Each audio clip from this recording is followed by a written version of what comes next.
¿Cómo aprendiste a leer tú? ¿Cómo aprendí a leer o a hacer la escritura, correcto?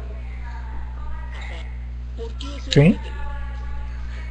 Yo, a la edad de 1 año y medio, 2 años, mis padres vieron un comportamiento extraño en mí. Pues, como decía, mis padres vieron un comportamiento atípico en mí. Y cuando yo jugaba, por ejemplo, con mis juguetes, cuando me llamaban para ir a comer, que yo siempre era muy goloso, veía que no atendían a las raciones. Y al principio pensaron que era alguna clase de autismo, pero también pensaron que podía ser algún tipo de retraso mental. Si en cualquier momento queréis interrumpirme para parar o deteneros en alguna pregunta, me decís sin problema. Tú sigue. Cuando mis padres vieron que tenía un comportamiento atípico, me llevaron a varios médicos y a muchos especialistas. Estuve en España, y a muchas ciudades, me llevaron a Granada, a Murcia, pero fui en Madrid un otorrino porque yo arrastraba los pies, que es un dato realmente importante, arrastraba los pies y hacía los ruidos al andar, y entonces el otorrino enseguida dijo que tenía un problema de sordera o de hipoacusia. Hasta aquí bien, como decía, entonces fuimos de Murcia, que es una ciudad que está al sur de España. Entonces, en 1980 no había colegios con tecnología adecuada, con un servicio de logopedia avanzada. Entonces, mis padres aconsejaron 2 colegios de sordos, uno que estaba en Barcelona y otro que estaba en Granada. Y allí en el Colegio de Sordos de Granada fue donde fuimos nosotros a una edad de unos 3 años aproximadamente, al Colegio de Sordos de Granada, y llama Sagrada Familia, que está regentada por monjas franciscanas. Allí en el Colegio de Sordos de Granada...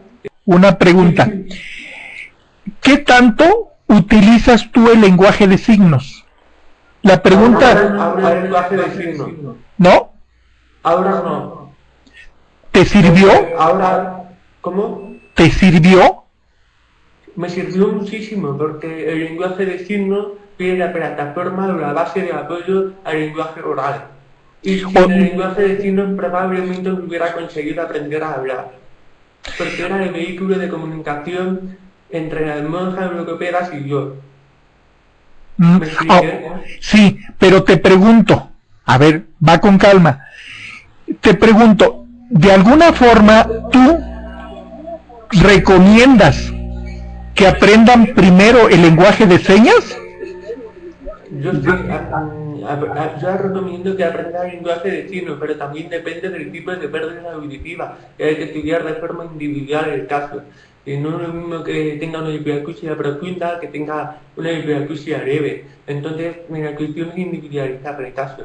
También es importante saber si el niño ya viene con un aprendizaje de habla ya adquirido o parte de una base cero, como fui en mi caso.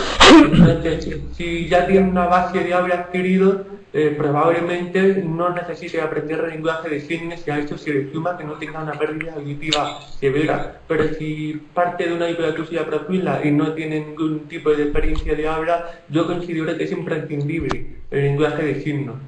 Mis padres tampoco conocen el lenguaje de señas y en ningún momento lo conocieron. Pero eso no quita que yo tenga una relación estrecha con la logopeda y el lenguaje de señas. Por ello, te pregunto concretamente, ¿sabes por qué? Te lo voy a decir. Lo que tú me digas va a cambiar la historia de muchas personas. Así que, espérame, permíteme, si tú dices que sí se recomienda, lo vamos a implementar. Si tú dices que no se recomienda, no lo vamos a implementar. Por eso te pregunto, ¿lo recomiendas? ¿Sugieres tú que se dé lenguaje de señas? Sí. Porque cuando yo aprendí el lenguaje de señas y aprendí posteriormente el lenguaje oral, probablemente no hablaría de esta manera si seguiría hablando el lenguaje de signos. Y aquí viene la parte más importante. Cuando tenía aproximadamente 8 o 9 años, ya me desenvolvía con fluidez para hablar oralmente con mi familia. aunque todavía no podía expresar mi mente lo suficientemente claro como para ir, por ejemplo, solo a un kiosco porque nadie me entendía, ¿me expliqué? Entonces, las monjas o logopedas del colegio de sordos le dijeron a mi padre una información muy importante, que me volviera a Murcia a un colegio de oyentes y ya no de sordos, precisamente para obligarme a hablar y a expresarme de forma oral. Y al trasladarnos al colegio de oyentes en Murcia, como no había ningún sordo, se me olvidó por completo el lenguaje de signos. Por eso ahora no hablo el lenguaje de signos.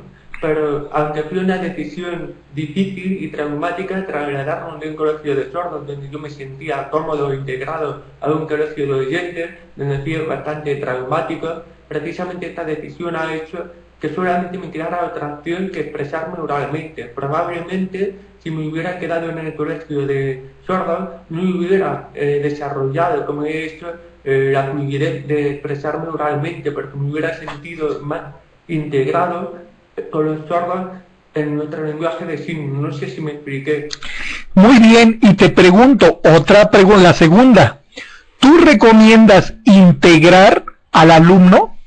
Me refiero meterlo a escuelas regulares. Yo lo recomiendo por completo, pero también con un soporte de profesionales especializados en logopedia y audición. Es decir, no solamente que el 100% del profesorado sea un profesorado, digamos, común, sino que haya especialistas en audición y lenguaje, si no, no tendría sentido. O sea, sin el apoyo de un especialista, no tiene caso integrar al alumno. Correcto. Bueno, ahora, excelente, me da gusto que me lo digas tú porque a veces se lo pregunta uno a personas que oyen y tú no oyes, así que nos puedes decir cuál es la clave para que podamos masificar, o sea, ampliar este conocimiento a muchos niños, que tú vas a cambiar su historia. ¿Por qué? Porque nos estás orientando a los que damos información y formación de cómo pueden desempeñarse en la clase y en la educación. Isabel pregunta aquí, dice, de la gramática de señas y la gramática del español, ¿tú notas diferencia? Ahora mismo, hace aproximadamente 20 años que aprendí el lenguaje de señas, no recuerdo muy bien la estructura, pero sí había diferencia en la gramática y en la lectoescritura.